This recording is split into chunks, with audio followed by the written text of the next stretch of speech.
नमस्कार दोस्तों, अनुज क्लासेस में आप सभी लोगों का स्वागत है। तो आज जो अपना लास्ट टॉपिक है इस चैप्टर का संघवाद का, जिसमें हम बात करेंगे ग्राम पंचायत की, पंचायत समिति की बात करेंगे, जिला परिषद की बात करेंगे, फिर हम लास्ट बात करेंगे नगर निगम की। इन 4 पॉइंट की बात करके चैप्टर को क्लोज करते हैं आज, ठीक है। तो ग्राम पंचायत सबसे पहले समझते हैं क्या होता है।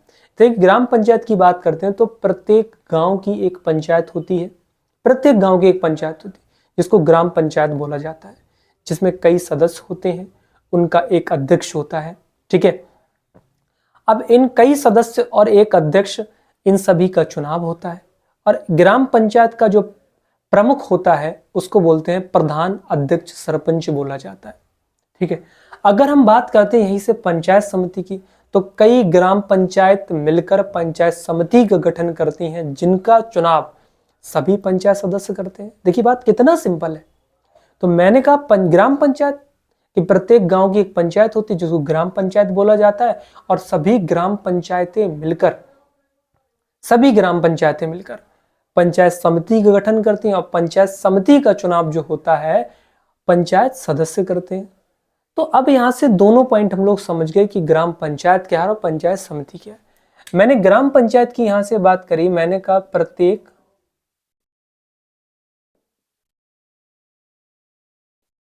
गांव की एक पंचायत होती है, ठीक है, जिसमें कई सदस्य और एक अध्यक्ष होता है, ठीक है, जिसको बोला जाते हैं प्रधान, अध्यक्ष, सरपंच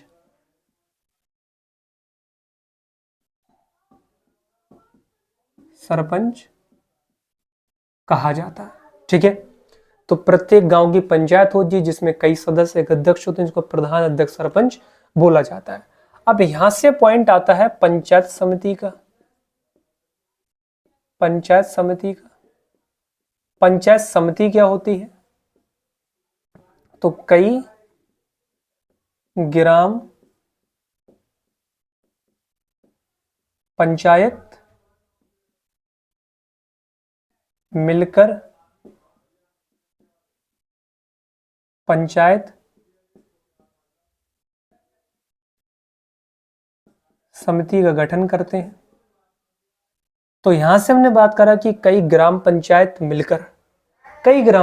मिलेंगी तो पंचायत समिति का गठन होता है, इनका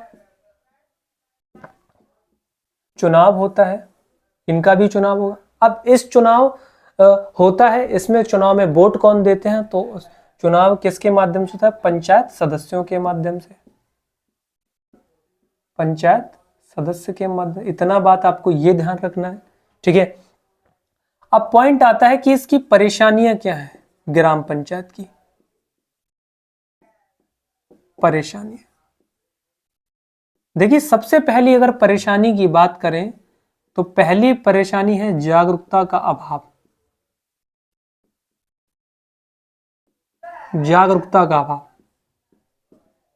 दूसरी परेशानी है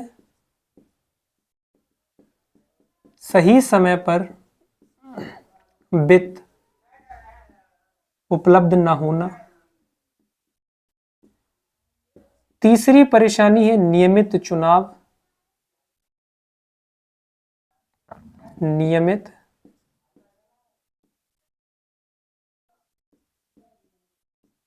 चुनाव का न होना। नेक्स्ट परेशानी है अधिकारियों की मनमानी।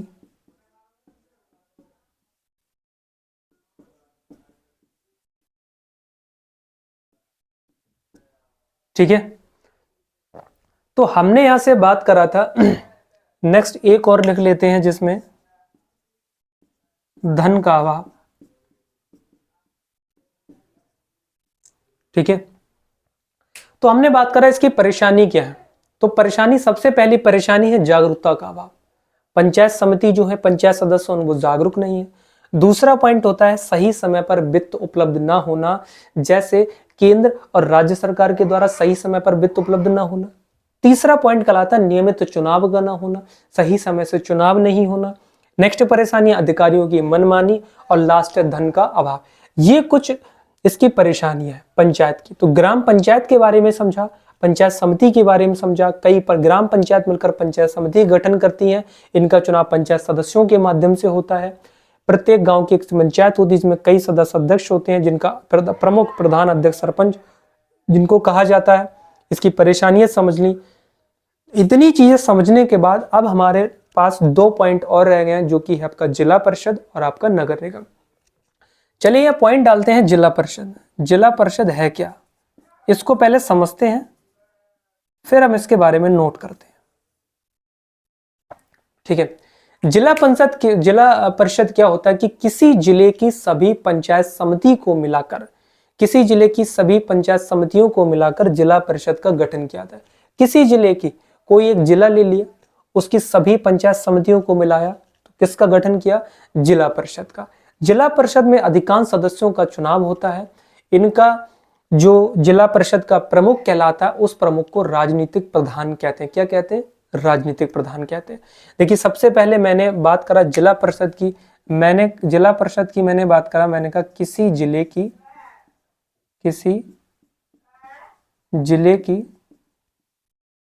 सभी पंचायत समिति मिलकर इसका गठन करती हैं। जिला परिषद में अधिकांश सदस्यों का चुनाव होता है। इसमें अधिकांश सदस्यों का चुनाव होता है। जिला परिषद का प्रमुख कौन कहलाता है, इनका प्रमुख कहलाता है राजनीतिक प्रधान। क्या कहलाता है, राजनीतिक प्रधान। ठीक है, बस इतना आपको ध्यान रखना, अभी सफिशिएंट है। अब नेक्स्ट हम पॉइंट यहां से लेते हैं। नेक्स्ट पॉइंट हमारा आता है नगर निगम। नगर निगम क्या होता है, देखिए नगर निगम की अगर बात करते हैं, आपने सुना होगा कि छोटे शहरों के लिए नगर पालिका होती है, ठीक है, और बड़े शहरों के लिए होता है नगर निगम। नगर पालिका या नगर निगम का जो कामकाज होता है वो वहां के निर्वाचित प्रतिनिधियों के द्वारा होता है। ठीक है जी। जो नगर पालिका होती है उसके प्रमुख को, नगर पालिका जो होती है उसके प्रमुख को नगर पालिका का राजनीतिक प्रधान बोला जाता है, और नगर निगम का प्रमुख कहलाता है मेयर। बस इतना याद रखना है। ठीक है, मैंने नगर निगम में यहां से दो इसको मैंने भागों बांटा, छोटे शहर बड़े शहर। मैंने कहा जो छोटे शहर होते हैं उनके लिए होती है आपकी नगर पालिका, और बड़े शहरों के लिए होता है आपका नगर निगम। नगर निगम, ठीक है। मैंने यहां से कहा कि नगर पालिका का प्रमुख होगा कौन, नगर पालिका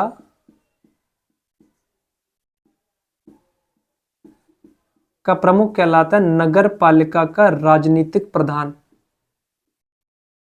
ठीक है, और नगर निगम का जो प्रमुख होता है वह होता है मेयर। मेयर। नगर पालिका और नगर निगम के जितने भी कामकाज होते हैं, इनका जितना भी कामकाज होता है, चाहे नगर पालिका हो चाहे नगर निगम हो, वह निर्वाचित प्रतिनिधियों के द्वारा होता है। निर्वाचित प्रतिनिधियों के द्वारा होता है। तो इसके माध्यम से हमने सारी चीजें समझ ली कि ग्राम पंचायत की बात करें, प्रत्येक गांव की पंचायत होती है जिसको ग्राम पंचायत बोला जाता है, जिसमें कई सदस्य और एक अध्यक्ष होता है जिसका प्रमुख प्रधान अध्यक्ष सरपंच कहा जाता है। पंचायत समिति, मैंने कहा कई ग्राम पंचायतें मिलकर एक पंचायत समिति गठन करती है जिनका चुनाव पंचायत सदस्यों के माध्यम से होता है। परेशानियों की बात करी, ग्राम पंचायत की परेशानी में जागरूकता का अभाव, सही समय पर वित्त उपलब्ध न होना, नियमित चुनाव का न होना, अधिकारियों की मनमानी, धन का अभाव। फिर हमने बात करी जिला परिषद, यानी किसी जिले की सभी पंचायत समिति मिलकर इसका गठन करती हैं। इसमें अधिकांश सदस्यों का चुनाव होता है। जिला परिषद का प्रमुख आपका राजनीतिक प्रधान कहलाता है। नगर निगम की बात करी मैंने कहा छोटे शहरों के लिए नगर पालिका, और बड़े शहरों के लिए आपका नगर निगम आता है। नगर पालिका का प्रमुख नगर पालिका के राजनीतिक प्रधान होते हैं, और बड़े शहरों यानी नगर निगम का प्रमुख मेयर होता है।